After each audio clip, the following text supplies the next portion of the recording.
Let me be very, very clear. When we talk about pure, unadulterated talent in the NBA, you have to mention Gilbert Arenas. This man was a walking bucket. They called him Agent Zero for a reason. He was a showman, a scorer, a guy who could put the team on his back and carry them to victory on any given night. He had that killer instinct. You saw it in his eyes. He wasn't just playing basketball, he was putting on a performance. From his days at Arizona to his time with the Golden State Warriors, you knew this kid was special. He had that it factor that you just can't teach. The league was put on notice from the moment he stepped onto the court. Now understand this, Arenas was not your typical superstar. He was an underdog. He was a second-round pick, number 31 overall in the 2001 NBA draft. People slept on him. They doubted him. They said he wasn't good enough. And what did Gilbert do? He used that disrespect as fuel. He worked harder. He got better. He proved every single one of his critics wrong. He became an all-star. He became one of the most feared guards in the entire league. His journey from overlooked rookie to franchise player for the Washington Wizards is a testament to his incredible will and his undeniable skill. He had something to prove, and believe you me, he proved it. His time in Washington was legendary. We're talking about a man who dropped 60 points on Kobe Bryant and the Los Angeles Lakers at Staples Center. Think about that.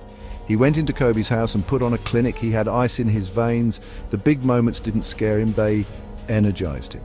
He would pull up from the logo before it was fashionable. He had unlimited range and even more confidence. The Verizon Center was his stage and the fans loved him for it.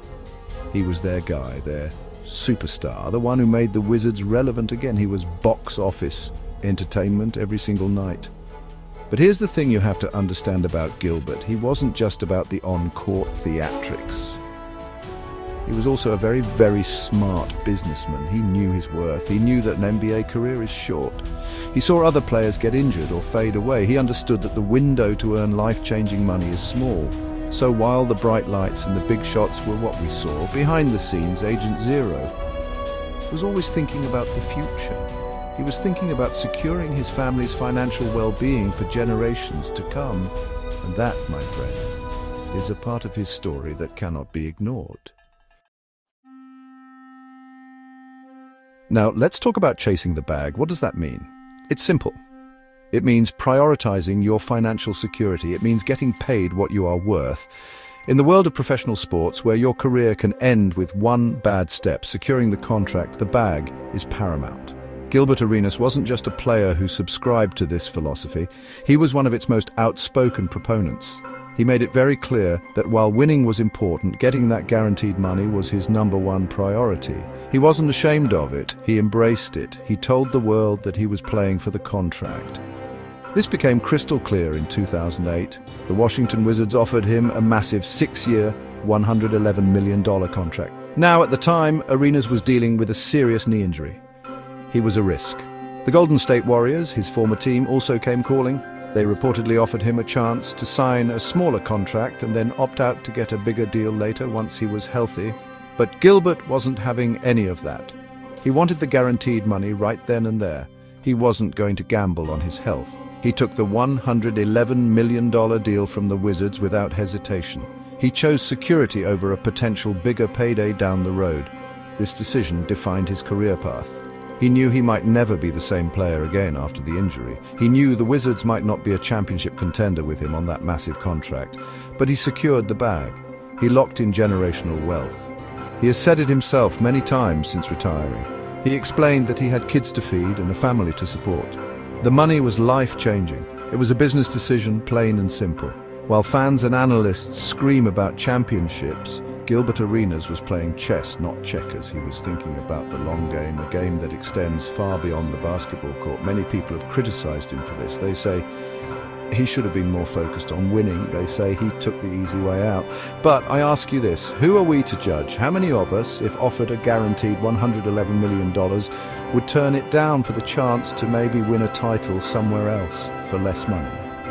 Let's be honest with ourselves. Gilbert Arenas made a choice that most people in his position would make. He put his family and his financial future first. You may not like it, you may not agree with it, but you have to respect the honesty and the clarity of his mission. When you look at the landscape of the NBA today, you see a different mentality. You see superstars joining forces to create super teams. You see guys taking less money to go play with other great players for a better shot at a championship ring. LeBron James did it when he went to Miami.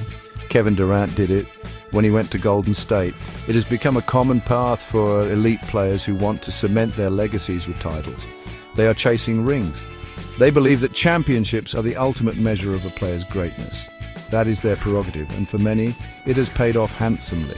But Gilbert Arenas walked a different path. He was the antithesis of this movement. He stayed with the Wizards. He took the big contract. He was the franchise player on a team that, let's be honest, was never a serious title contender. He chose to be the main man, the highest paid player on a good but not great team. He wasn't interested in taking a back seat to anyone. He wanted to be the star, and he wanted to be paid like one. His legacy is not one of championships and parades. His legacy is one of individual brilliance and financial savvy. He was loyal to the team that paid him, and he was loyal to his goal of securing the bag. Think about the pressure on these athletes. The media, the fans, even other players are constantly talking about rings. How many rings does he have? It's often the first question asked when debating the all-time greats. Players like Charles Barkley and Karl Malone are often viewed differently because they never won a title. Gilbert Arenas knew this. He understood the narrative, and he chose to reject it. He has said that he sleeps just fine at night without a championship ring. He has his money. He has his health, his family is secure. For him, that is the ultimate victory. So, was his career a failure? Absolutely not. To suggest such a thing is preposterous. The man was a three-time All-Star, a three-time All-NBA player, and one of the most exciting scorers of his generation. He gave the city of Washington, D.C. years of thrilling basketball.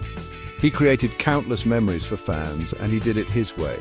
He built a legacy based on his own terms and his own values. He showed that there is more than one way to define success in professional sports. His story is a powerful reminder that not everyone is chasing the same prize.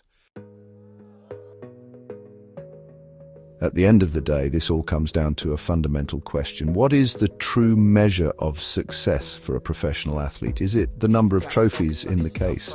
Is it the roar of the crowd during a championship parade? Is it the validation that comes from being called a winner? For many, the answer is a resounding yes. The pursuit of glory, of immortality through championships is what drives them. They are willing to sacrifice money, individual statistics, and even personal comfort to stand on that podium and hold that trophy. We celebrate these athletes, and rightfully so. That desire to win is what makes sports so compelling. However, Gilbert Arenas presents a compelling counter-argument. He forces us to look at the other side of the coin. He represents the pragmatist, the realist. He understood the brutal business of sports. He knew that fame is fleeting and careers are short. He decided that the most important thing he could achieve with his incredible talent was to build a secure foundation for the rest of his life and for his children's lives. Is that wrong? Is that a less noble goal? I think not. It is simply a different priority, one rooted in logic and long-term planning rather than the romantic notion of championship glory. Let's be real for a moment. The vast majority of players who enter the NBA will never win a championship. It's a simple fact. Only one team wins each year. So, should all the other players be considered failures? Of course not. That's ridiculous. Gilbert Arenas simply made a conscious choice to focus on a goal that was more attainable and, in his view, more meaningful. He controlled what he could control. He couldn't guarantee a championship, but he could guarantee that he maximized his earning potential during his peak years. He took the sure thing. He took the money. Ultimately, the story of Gilbert Arenas is not an indictment of players who chase rings, nor is it a blind celebration of greed.